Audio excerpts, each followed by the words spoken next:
Broadcast. Welcome to episode 31, triple checked. Episode 31 by Carter, the producer. The 31st episode of the Zaner MarketCast, your one and only spot to keep up with all the agricultural market news. My name is Joe Nikruto. I'm here with Dan Hussey, everybody. Dan Hussey, how you doing? Good, Joe. How about yourself? Couldn't be better. Quick shout out to our guy, JD, who went through the surgery last week. We shouted him out last week saying thoughts and prayers. Dan, our years of Catholic school came in handy. JD Don't say it didn't surgery. Help anybody, right? Right. JD made it through the surgery with flying colors. Certainly the idea that any kind of surgery, and, I was going to say walk in the park, but, a walk in the park here in the city of Chicago, I think I might rather do surgery than walk through a park here in the city of Chicago. But certainly JD, depending on the time of day. Great. On his way to full recovery. Thanks, everybody, for thinking and praying about JD. Dan, one more thing before we get started. We would like to let everybody know, if you're interested in hearing about grain market price action and strategies daily, you can sign up for our Ag Hedge hotline hosted by expert market strategist Ted Seifried. It is totally free and gives you the chance to connect with us personally if you have any specific questions about the markets or agricultural commodities in general. If you're interested in learning more about how these prices work and, more importantly, how to make them work for you, it's a perfect way to take that first step. Link is in the description below to sign up for that. Totally free, zero commitment. Also, Dan, you and I were just talking 500 subscribers. We didn't know we had that many relatives. That's terrific. But what we're doing is we're going to shoot for 600 by the end of the calendar year, 600 by the holiday season. And so I think if you were tell me again, if I'm going to subscribe, that button is located. Hit that like, subscribe button just below the video here. We appreciate it. Always shows your enthusiasm in what we're doing. And certainly, like Joe said, we'd love to hit 600. So help us out. Hit that like and subscribe just below the video, and we can keep this information and podcast coming to you. We'll wait while you subscribe now. Yeah, I haven't seen you do it yet. We're patient. Just click the button already. We're waiting. Dan, how's it going out there? Jokes aside, right? Jokes aside, please subscribe. 600 subscribers. Let's go, everybody. Let's go. How's the new fatherhood going out there? Nothing changed, right? Like, I feel like you hit this point in your life where you're happy to report nothing new, right? And the status quo is amongst us. It's my birthday weekend, though, so I'm excited to have the first one, right, with two little ones running around. Thank you. So no big plans, and it's crazy. I'm also at that point in my life where that sounds fantastic. I cannot wait for a weekend of doing nothing. What are you doing? Taking it easy, sitting outside in a comfortable chair, maybe a frosty beverage. Talk about, literally overnight, I wish you could pan the camera, but it's screwed in, and show you fall happened here, folks. I mean, we go from last week of, at least in our neck of the woods, of being pretty warm in shorts and sunny, even sandals. Man, overnight, the leaves have dropped, weather, temperatures down. I don't know about you, but it's pumpkin spice latte season for sure. That's funny you should say that, because we had a question, pumpkin spice or no pumpkin spice? So it sounds like you're on the pro pumpkin spice bandwagon. I'm not, but I can acknowledge the fact that there is demand for pumpkin spice right now, right? Like, it's not my cup of tea, but it is somebody's, and I can respect that.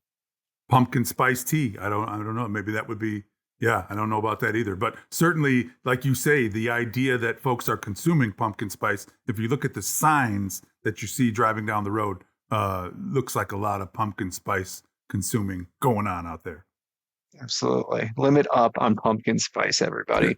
Dan, today we're going to talk a little bit. We've got a couple news stories, right? And then we're going to leap over to quick weekly Give you update. Some market coverage, yeah. Give a little coverage here. It's sort of a quiet week, but there were some things going on here. Maybe some really turns, was maybe like not. There's a lot, I think, to talk about technically, which we will have to say in a minute, right? But the big question is, what are some of those page turners in the news these days? You've got some weather in South America. You got some conflicts over in the Middle East and questions in Russia. But outside of those international stories, right? There's really nothing developing anywhere until we get into maybe a WASDE report next week. But hey, we did see the USDA coming out with Renee Hickman from Reuters reporting that U.S. soybean harvest is now 81% complete. That's the fastest pace since 2010. And the U.S. soybean harvest at 81% complete as of Sunday, according to the U.S. Department of Agriculture's weekly crop progress report released on Monday afternoon. Farmers are harvesting two of the largest ever U.S. corn and soybean crops, piling supplies onto an already hefty global supply stockpile at a time when prices remain near their 4-year lows. The USDA has also reported that corn harvested was 65% complete, ahead of the 5-year average of 52%. We're going to see if those numbers really jump up here on this Monday. That's why we wanted to bring it up to you now. The speed of the harvest has rapidly filled up some of the Midwestern elevators with long lines of trucks waiting to offload crops. The rapid pace of harvesting and localized storage squeezes are forcing farmers to consider selling some crops for less than it costs to produce them, according to grain merchants and analysts. And certainly when we work with our clients, we're seeing some of those break-even levels that are getting close. But hey, what a perfect time. Shameless call to action here. It is not too late to still take action and get sales done, or put in a protective strategy like a put in this environment. That puts a floor maybe below $4 for corn while you still can. Beans, we can't get $10 protected, but we can get, $9.80 into $9.70 try to protect it. There's strategies that Joe, myself, and we can help you out with over here at Zaner still to, manage that risk and help put protection here. If there is, a market that's turning over at the midst of a wall of grain hitting the marketplace. And we say every week, we watch various other media outlets and hope that we see somebody that doesn't use the word hope while they're talking about the potential for higher prices. And my take on that is I certainly hope that some of these $10 floors turn out to be a bad plan. Right. But it's the best money we could have ever spent. It still looks like that price level might be in play as we closed the week below that, huh? But at least we did in March, and it looks like Jan and Novi beans. Yeah, Jan 997.75. How about that? Treasury Department finally releases, and Dan, you and I have kind of been waiting for this for some time, ever since our experience at Commodity Classic, where we waited for this information, like Charlie Brown waiting for the Great Pumpkin, and the folks decided to kick it down the road, which was just horrible, as we were up bright-eyed, bushy-tailed, sitting there waiting for the big announcement. Just such a disappointment. I hate to bring us back to that moment in time, Dan, where we were so disappointed, but at least we were able to share that disappointment together. But Dan, I'm here to tell you, Jim Wiesmeyer from AgWeb talking today about the Sustainable Aviation Fuel 40B tax credit guidance update that came out on the 18th. Treasury has specified that those using the GREET 2024 model to calculate emissions reduction percentages must now use the October 2024 version of the model. This update addresses a calculation issue in the previous April 2024 version, specifically related to catalyst inputs for alcohol, ATJ, SAF pathways. To qualify for the SAF credit, which ranges from 1.25 to 1.75 per gallon, the fuel must demonstrate a minimum reduction of 50% in life cycle greenhouse gas emissions. SAF credit is only available through the end of 2024, so this update comes relatively late in the credit's life cycle. There is uncertainty about whether the guidance for the 45Z credit will be available before the credit takes effect. This could potentially create challenges for producers planning to claim the credit in early 2025. To be eligible for the 45Z credit for production starting Jan 1, 2025, taxpayers must obtain a signed registration letter from the IRS dated on or before January 1st, 2025. However, so I think that's an important thing to remind people. If you are looking to take advantage of this, there is a deadline to get a letter from the IRS there. Dan, it gets worse. The IRS set a deadline of July 15th, 2024 for applications to be processed in time for the January 1, 2025 start date. It is unclear whether the model change will significantly, according to my calendar, January 15th, 2024 is in the past. It is unclear whether the model change will significantly affect the level of corn acreage that would qualify as a feedstock for the SAF credit. While these updates provide some clarity, The transition from the current SAF credit to the new 45Z Clean Fuels Production Credit may present challenges for producers due to the tight timeline and pending guidance. Those provisions have dramatically reduced the level of acreage and thus corn and bean production that would qualify as feedstocks for the SAF credit. The hope has been that the coming 45Z credit will adjust those requirements and provide more flexibility. And so, of course, we both race over to the internet and see what this means. The adjustment from Pull April up to the October, actual GREET model now. and then look at that and go, oh my gosh, I don't know anything about this, or not nearly enough. The adjustment from April to October addresses a calculation issue in the April 2024 version related to catalyst inputs for the alcohol to jet sustainable airline fuel pathways. Calculation issue relates to the proportion of catalyst used to produce certain amounts of SAF for which April 2024 version does not account, resulting in inaccurate estimates of the emissions associated with the catalyst input. Now, we are scrambling to find somebody that can tell us exactly what that means. And so if we find somebody that has some insight on this, we want to include them with us on the podcast. But so that's an open invitation to any listeners or people out there that might have, more information or can want to help unpack this type of model. We want to talk to you. Yeah. And it's funny that you say that, because when you do click on the model, it is in a zip file and you do have to unpack it. And then you get to use it, and it comes the files in a couple are versions. in the computer. I cannot believe just sort of caught me by surprise. And it seems like this sustainable airline fuel, and it's funny because if I remember, and this was some time ago, and so maybe I don't, but if I remember, we sat at a sustainable airline fuel conference in St. Louis not too long ago, and a gentleman came up and said, we have this covered. You're going to meet the requirements for this credit. It's a done deal. We're not so much worried about what the guidance says, because the way that we have this, the way this ladder works, we've got plenty of bullets to get us in our sustainable airline fuel gun to get us to this credit.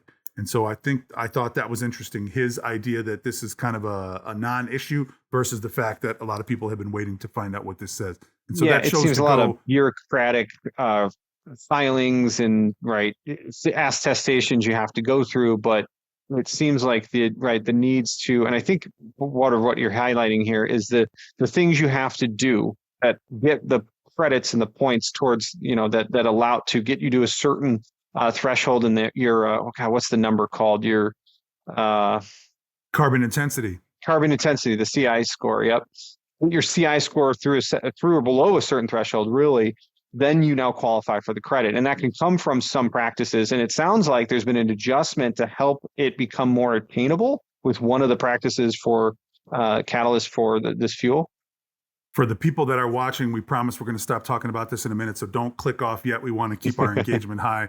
But the other interesting note within some of these things that I was reading about this update is that there was no mention of amounts or origin of used cooking oil as well. And maybe this isn't the appropriate venue for me to start ranting about used cooking oil, but it seems like it is the same topic, right? I got a feeling we're going to be hearing more about that here as we move forward, right? Yeah, and that does seem to have a lot of implications with trade with China, right? That could, depending on what toes get stepped on, there could be other ramifications. But change.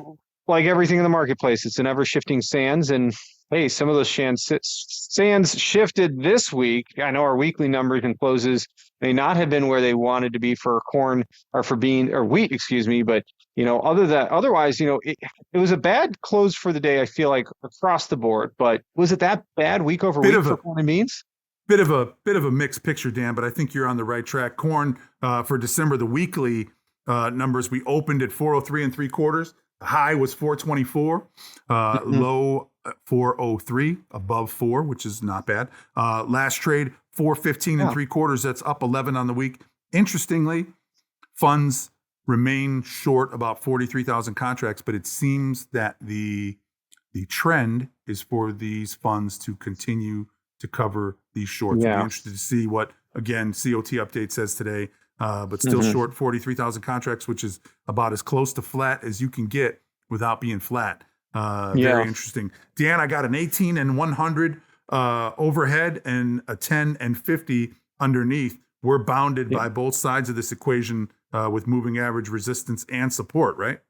Yeah, you hit the nail on the head there. I mean, this week I think was the fight to try to get above and stay above that 18-day and 100-day moving average around that 417 area. It failed to close up there today, but it was up there yesterday. Was this a bit of a head fake? We don't know. We'll see. There is a downward sloping trend line against the highs now that runs from the highs of May, June, and then through that high for October. We found that as resistance too. So a very clear technical picture of where and why resistance, I think, formulated around this 420 area. If we can push through that, boy, I feel like that opens the door to 445, that 200-day up above. But the failure here, if we slip and unwind this week's gains and progress it made, and we find our way back to $4, and ultimately, if it goes below, we're not that far from contract lows still, down at 385.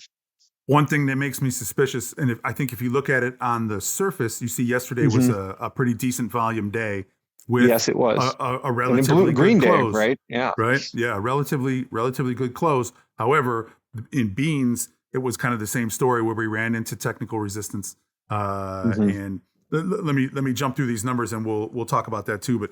But so we opened the week. Jan beans. Dan, I switched from November to Jan. Looks to me like both open interest and volume are higher as we come. Yeah, we're going into first notice no next options week. Expire today. So January, we opened the week at 982 and a quarter. High was 1018. Low 981 and 3/4. Last trade I saw was 997 and a half. That's up 14 and 3/4 on the week. That's not bad. Funds short 20,000 contracts of bean futures here in Chicago, but maybe that number is different with today's commitment to traders. We'll check. Interesting other stats for the funds. Long meal, 55,000 contracts. Long oil, 43,000 contracts. Meal exports, not great. Meal price action to end the week, not great. Back to beans, bounded by the 10-day on the bottom and the 18 and 50-day up top. Am I right about that? 1020-ish, 1024? It really traded there on that November contract. We went into that 55-day and 18-day moving average yesterday as resistance. We fell short of it there in the January, but ultimately that 1020 area is where they are and are now having that bearish crossover. The 18-day actually crossed below the 55-day. Well, I use the 55-day. Joe used the 50. Same splitting story. hairs between them. It's the same idea. It's right at that 1020 area is the idea.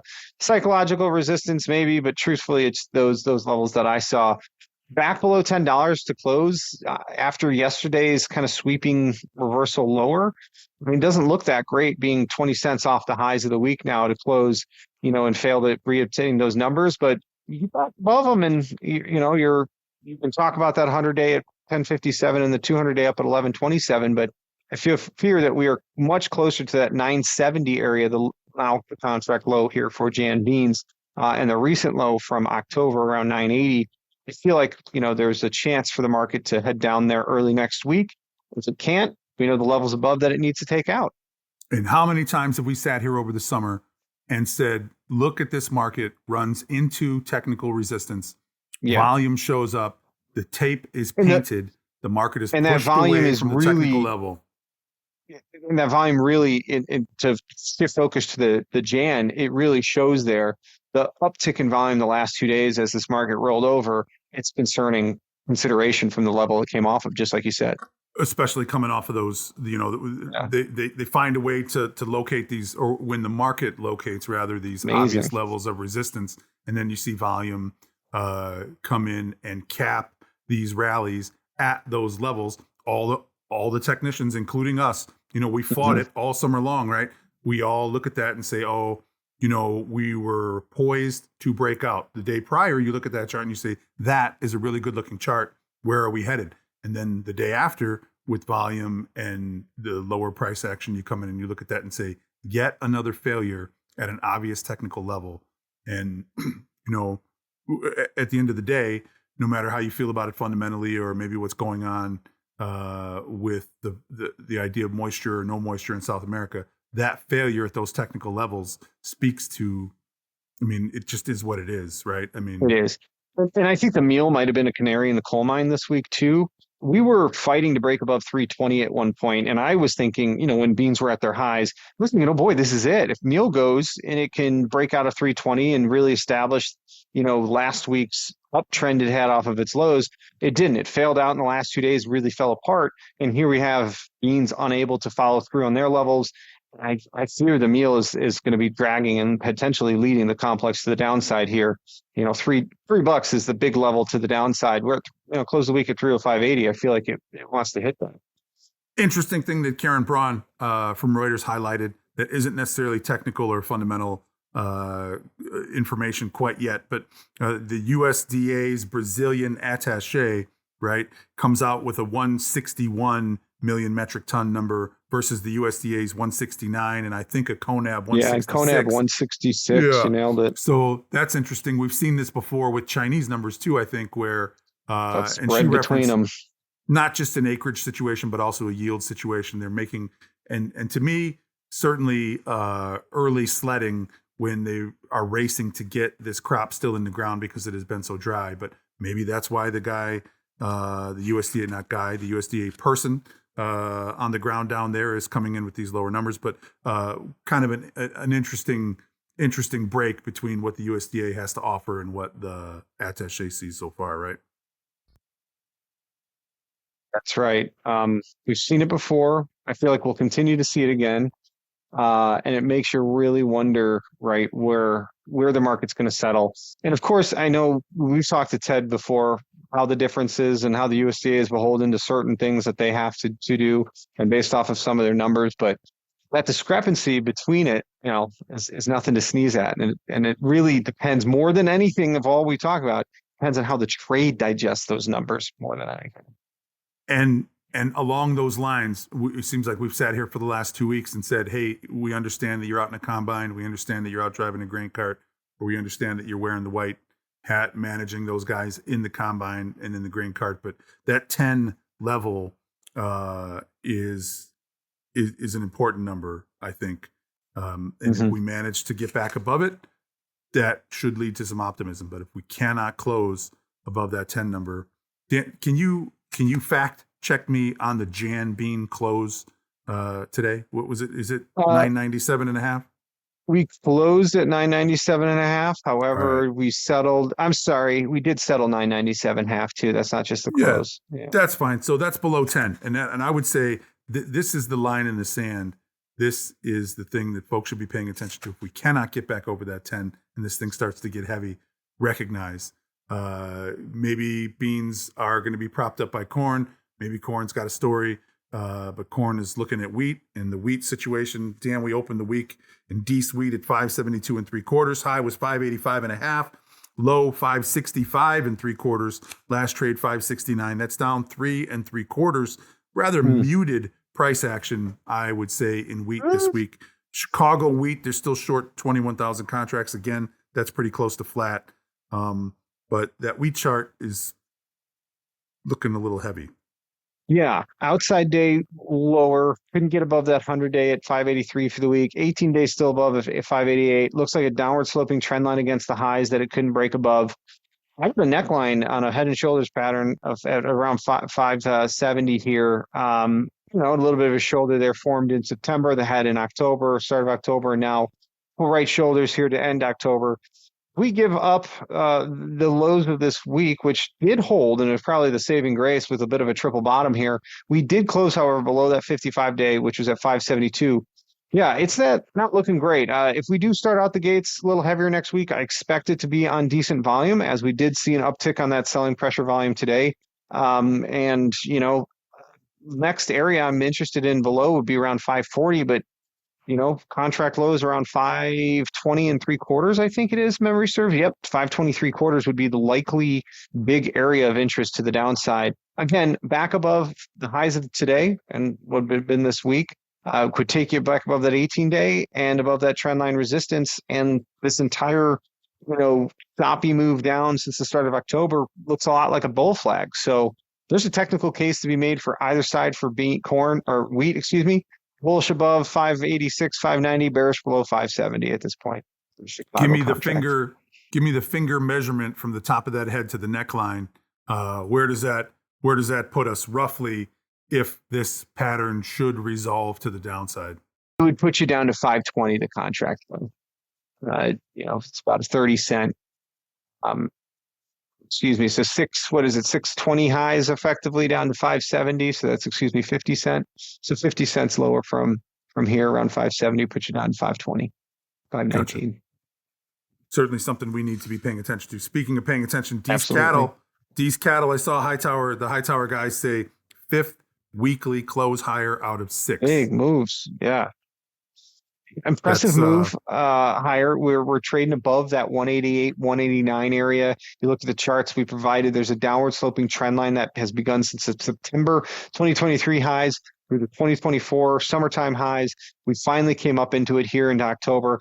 We held the 18-day as support as it chopped around and made a bull flag for the better part of a month here, but we've now broken out higher, and overtaking the 190 figure and those summertime highs to me suggests these cattle might have it in it to put a print and take a run at that $200 figure and the current contract highs around 197 and some change.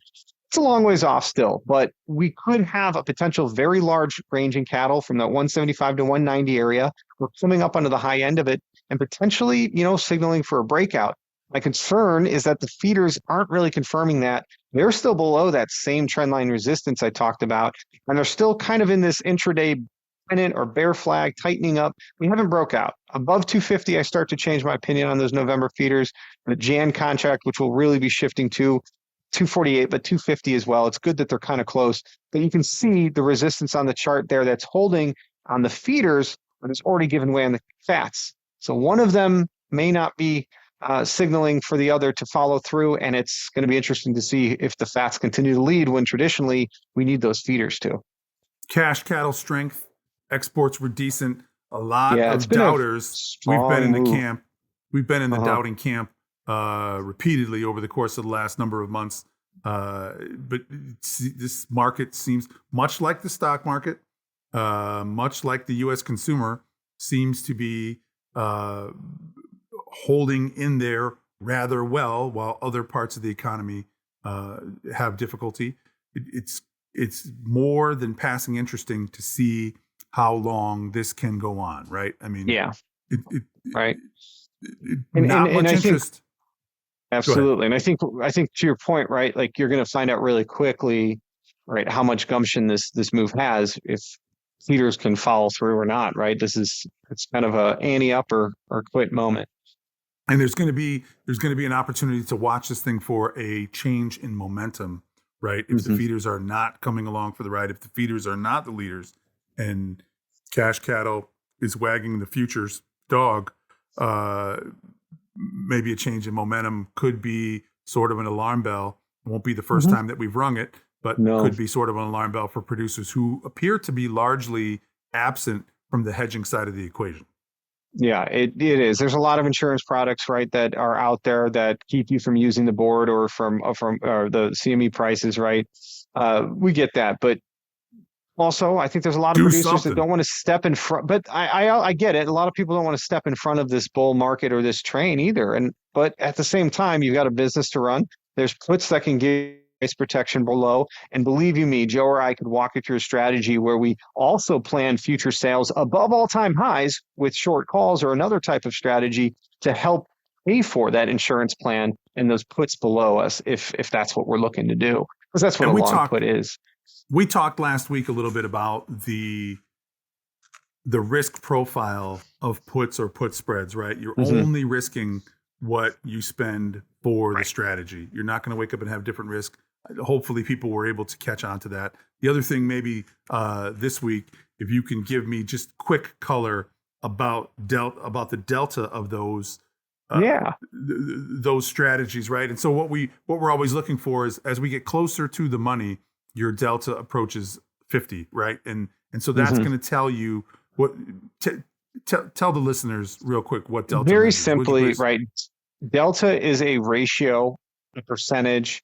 It's a decimal point number, right, between 0.01 and 1.0 that tells you what percent the derivative product, in this case, the option, is going to appreciate or depreciate in value relative to the underlying. That's just a fancy way of saying is, hey, if you own a December corn call, how much is that going to fluctuate in value compared to the price of December corn futures?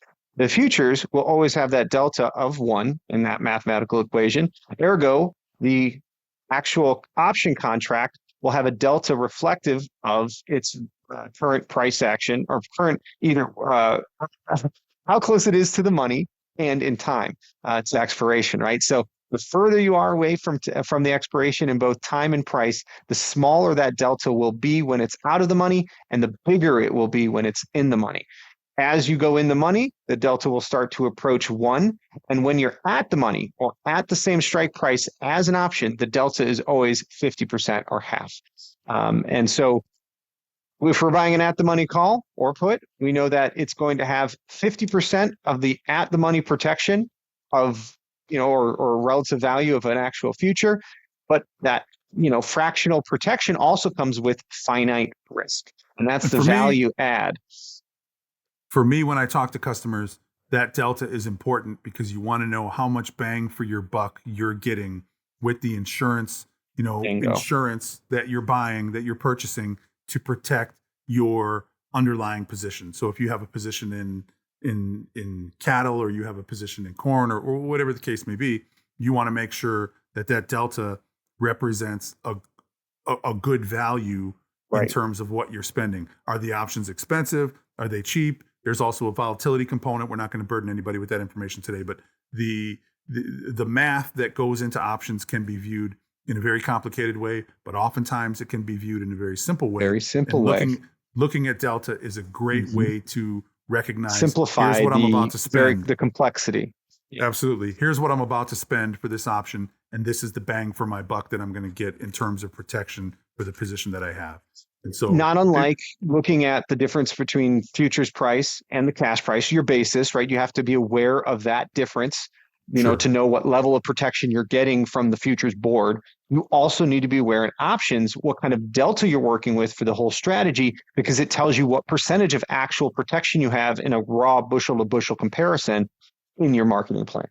A lot of producers can use futures because they have deep pockets, or their enterprise allows for that style and risk profile. Yeah, if you're very when it comes cash to risk management, flush, right? Yeah, if you get a margin call, no big deal. Other producers may be averse to the idea of getting margin calls. Using options is a great way. Using options from the long only side is a great way to say, I'm not going to be getting margin calls. I'm going to spend what I'm going to spend on this insurance, and that's that. My risk profile is I'm not going to wake up tomorrow with more risk than I went to bed with last night. And so it's a comfortable way, an easy way to utilize some of the tools that are available for risk management, I think is the way that I would put that. Would you agree? Yeah, absolutely. It's the only way that we can also develop an all-encompassing plan that has finite risk, right? And with futures, you're always going to have some level of risk, even with a stop loss in place. Changing risk. Yeah, absolutely. Okay. Yeah, right. Risk is an ever fluctuating thing. I'm sure Carter has a great question for us to finish off our week here. What is the most memorable vacation you have ever taken? Oh, I'm just going to go out on a limb and say I've got vacations in different categories for different reasons. I got engaged on a cruise. That one was pretty memorable. Whoa. I think we've talked about my time I spent when I was in high school. I got to go travel all over China. That was cool. I'm very lucky and blessed to have traveled all over the world. And man, it's really hard for me to pick one. But I'm going to go out on a limb and say that my favorite is just Hilton Head Island, like just sitting on a beach and just enjoying the beach in Hilton Head Island, man. I'm a simpleton. I'm gonna write that down. Just give me a beer, the beach, some sea crab soup. I'm a simple man. So I'm a bit limited. I might be the wrong guy to ask. My family and friends all make fun of me because I don't really go on vacation. But I've been on a few. Just as a matter of fact, just 2 weeks ago or 3 weeks ago, I was able to ride my bicycle to Champaign, Illinois. That was maybe one of the finest vacations I've been on was recently. this from your starting location in Indiana, in the northwest corner of Indiana? It was kind of like that. Yeah, it was kind of like that from Kankakee. I don't know that many people would As a consider man that to a say, vacation. I'm going to cross the crossroads of America on a bike, But and I'm going I'll to tell you what, continue for 2 hours into the state of Illinois on a bike. I think the listeners know that I'm a Hoosier, but shout out to Champaign, Illinois, because it was pretty cool. For the hour and a half I was there before I got on the Amtrak train to come back, Champaign, Illinois looked pretty Champaign's neat. pretty cool. Pretty fun. Good college town, man. I've been to the island. I've been to a couple islands in the Caribbean. I've been to Mexico. I've been some places. So yeah, done some things. I'll tell you that Caribbean situation is pretty cool. You go cool. down there and sit on the beach and, like you said, get a couple cocktails, get a couple shrimps, and let's have a vacation. So maybe I'm due. I'm glad Carter sent this. Hey, Carter, what is your favorite vacation? Portland, Maine.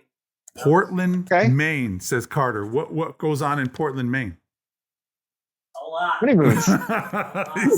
he says Portland, Maine is pretty cool. I think that's where our brother had his honeymoon, so I can understand. Really? All right, that sounds terrific. Yeah, I'm going to write that next to Hilton Head for the next vacation I don't go on. I probably won't be riding my bike to either one of those places. But great. Yeah, you won't need it in Hilton Head. You just rent one.